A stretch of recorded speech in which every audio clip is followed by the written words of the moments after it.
Assalamualaikum, saya Syarul Lufti Sharif, selaku Ketua Penerangan Parti Bumi Putera Perkasa Putra.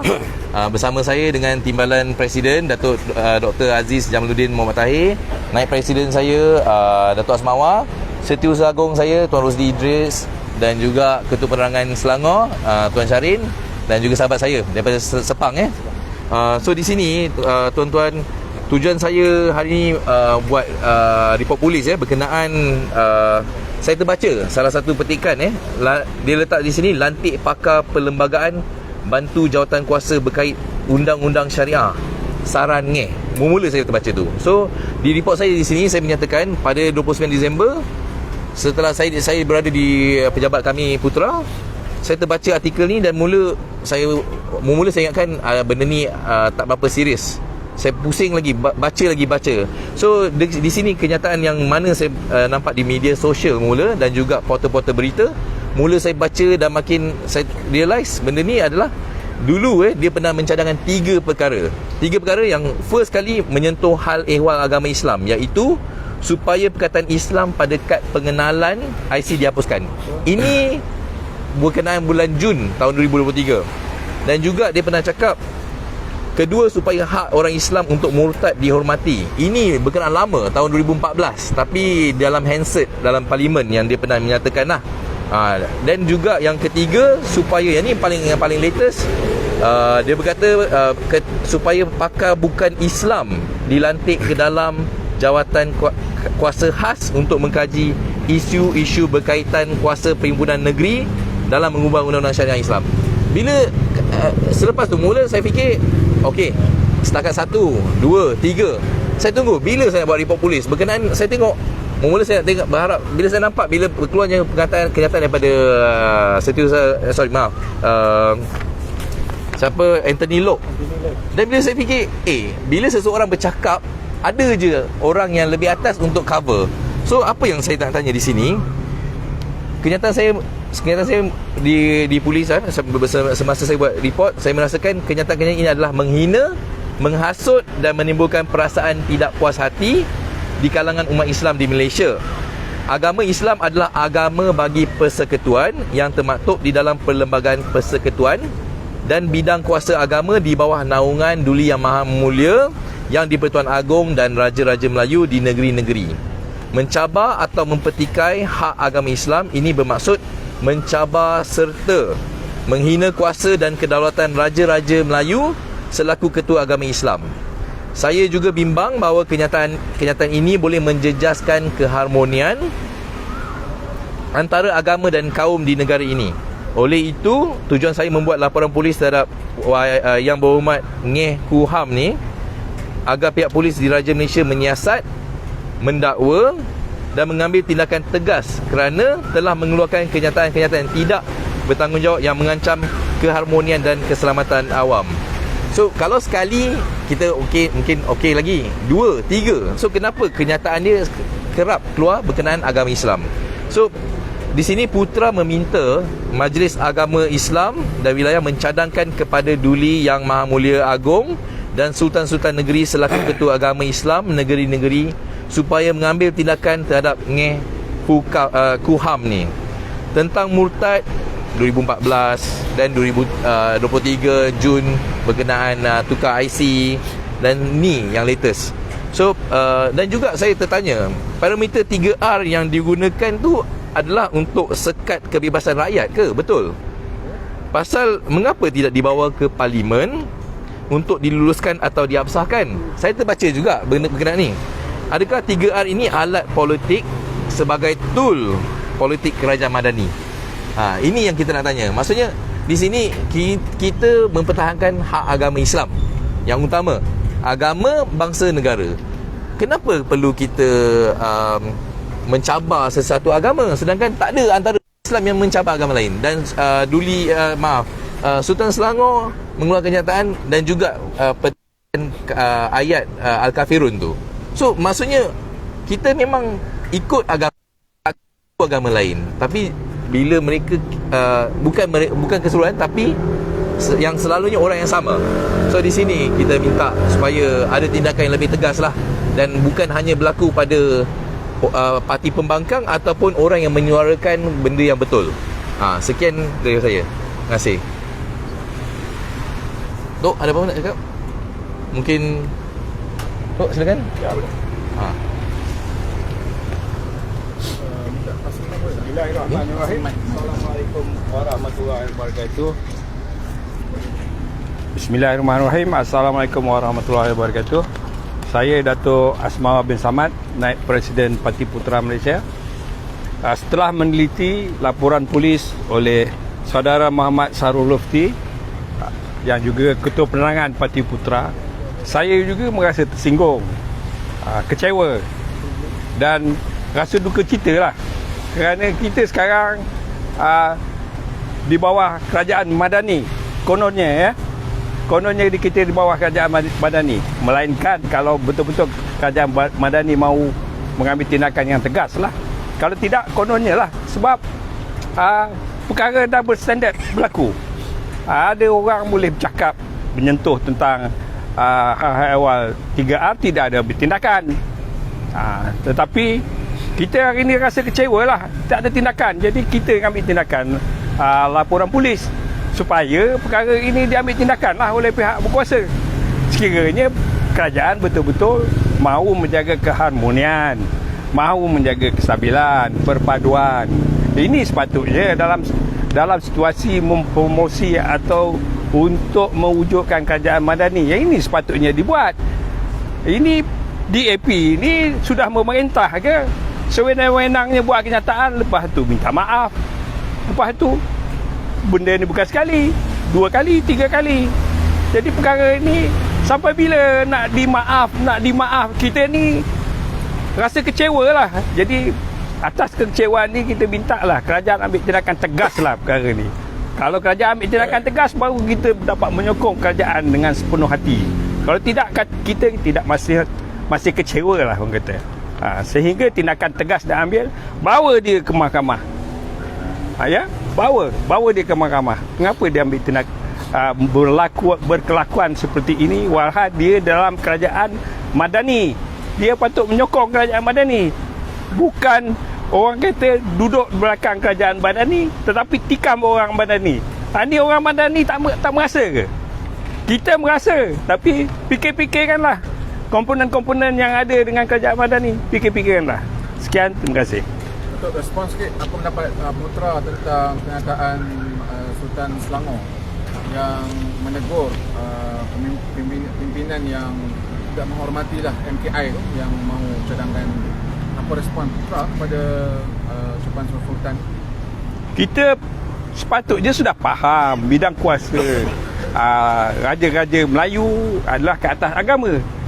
YB ni parlimen, dia tidaklah patutnya bercakap mengenai bidang kuasa raja-raja.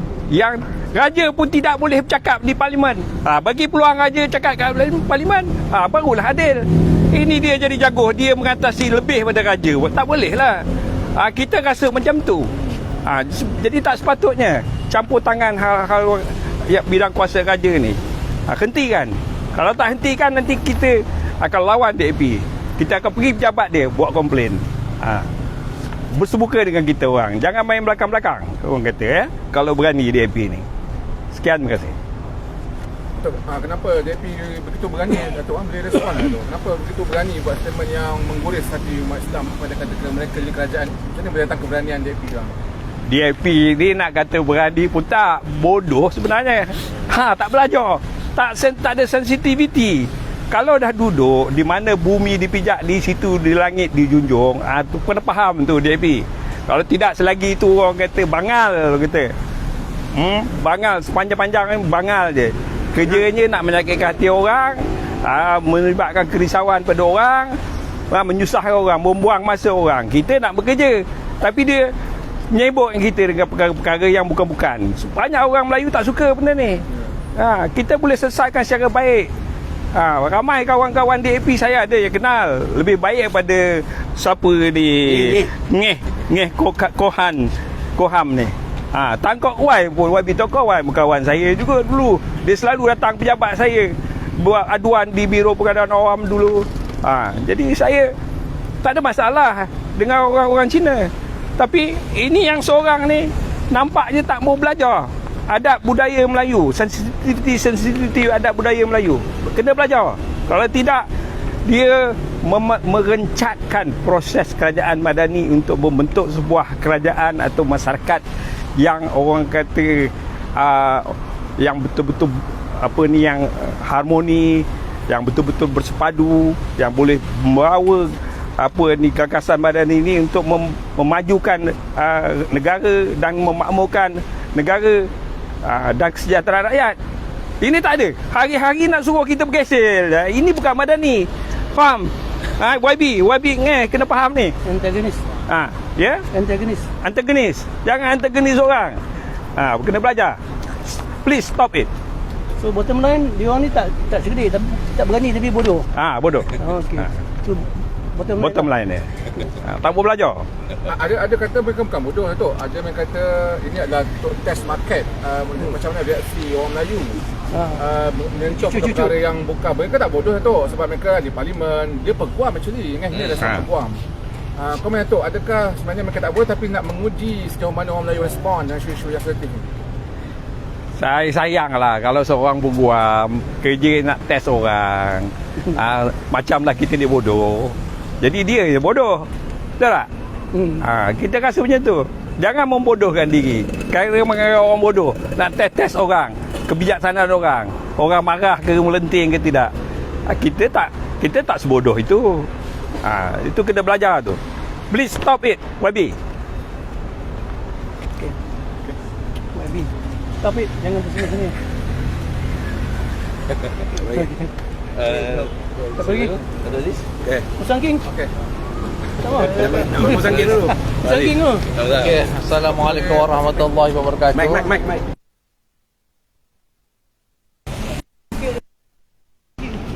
Musangking. Sentuh musangking sikit. Okay. Assalamualaikum warahmatullahi wabarakatuh. Saya Rosli bin Idris selaku Setiausaha Agung Parti Putra Malaysia. Jadi apa yang telah Saudara Syahrul buat report polis tadi, saya pun kata tanya juga. Apa yang berlaku pada YB Ngeh ni? Apa masalah dengan orang Islam di negara Malaysia ni? Sedangkan kita tahu dalam perlembagaan dah termaktub, ya. Bahasa rasmi bahasa Malaysia, agama rasmi Islam. Jadi tak perlu disentuh lagi benda-benda macam tu. Saya tengok benda ni yang berlaku, kalau saya tengok pada peringkat awalnya tentang kad pengenalan nak buatkan perkataan Islam. So satu benda yang saja cari masalah dengan orang Islam di negara Malaysia. Keduanya berkaitan dengan isu murtad. Tak perlulah nak diperbahaskan isu murtad ni semua. Ya, kita sedia maklum dah, negara kita ni ada undang-undang. Jadi tak payah nak orang kata mengapi-apikan lagi orang Melayu dan orang Islam di negara ni. Yang ketiga ni yang terbaru lah pasal undang-undang syariah, ya. Yang mana undang-undang perlu diubahlah, nak masuk campur semua benda. Apa masalahnya? Janganlah nak panaskan hati orang-orang Melayu di Malaysia ni. Kita ingat, bukan kata apa, pada 13 Mei dulu pun berlaku antara pergaduhan. Kita tak nak benda-benda gini berlaku. Jadi kita hidup di Malaysia ni pelbagai kaum. Jadi menghormati. Ya, di Malaysia ni kita betul lah, kita faham Islam ni agama rasmi dan kita ada masjid, ada surau, macam-macam yang mengerjakan amal ibadah. Tetapi kita tak menghalang bangsa-bangsa lain, agama-agama lain untuk mengadu agama-agama masing-masing. Jadi tolong hormati. Jadi YB Ngeh ni kalau boleh, tolonglah. Saya minta lah, jangan lagi buat apa-apa hal lagi. Kita faham kerajaan PH pun ada membuat 3R dia punya undang-undang, yang mana langgar undang-undang atau menyentuh agama raja dan apa satu lagi? Syariah. Tiga tu lah, saya pun tak berapa ingat dah. Bangsa kalau boleh jangan sentuh lah. Benda tu dah memang sendiri kerajaan yang ada, kerajaan Madani sendiri yang wujudkan benda tu. Dan kalau boleh janganlah langgar. Jadi kalau katakan benda ni YB Ngeh telah cuba menyentuh soal agama ni, saya mengharaplah kepada pasukan polis lah, ya, ambillah tindakan pada beliau sekurang-kurangnya, ya. Okey, itu sajalah daripada saya. Terima kasih. Betul. Nak bercakap pula? Presiden nak Tengah.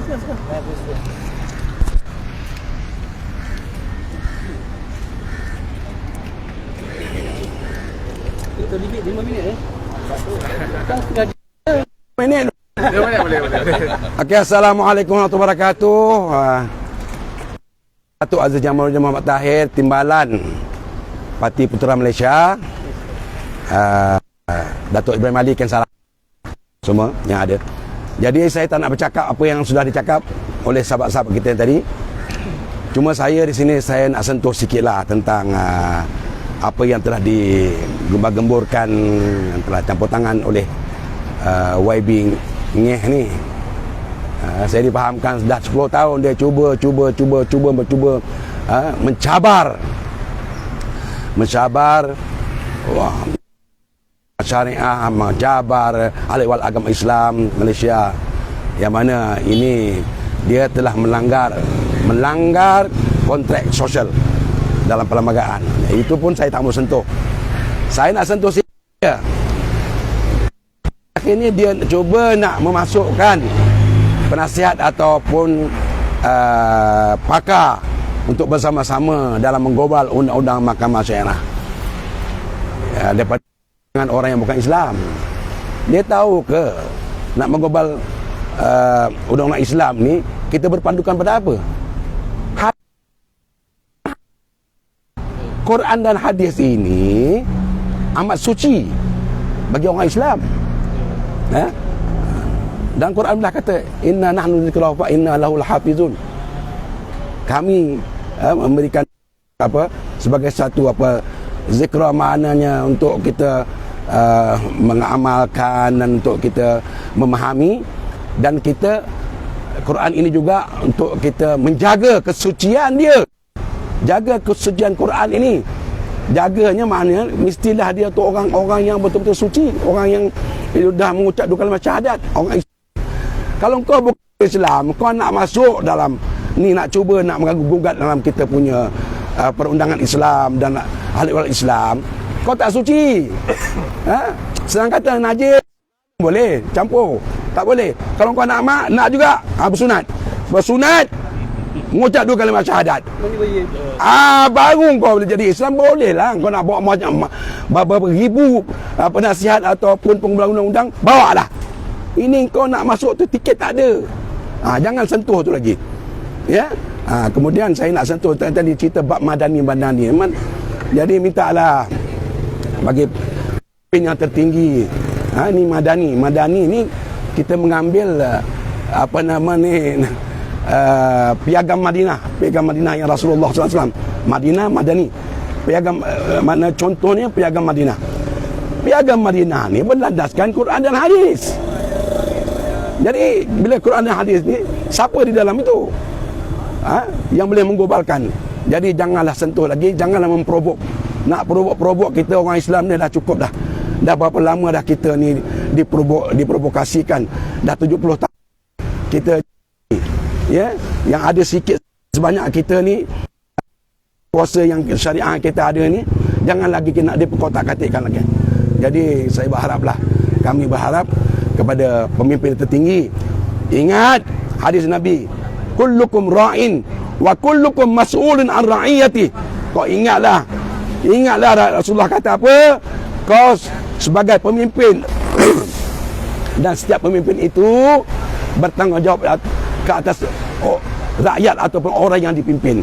Jadi kalau kamu memimpin, kamu ketua sebagai pemimpin, tak jaga benda-benda macam ini, mengkucak-kacirkan ahli Islam, mengkucak-kacirkan kita punya kita punya perundangan Islam, sampai tercabar sebegini rupa, kau jawablah depan Allah SWT besok. Di dunia kau menang dah, di dunia kau boleh tunjuk hebat, di akhirat kau tunggu.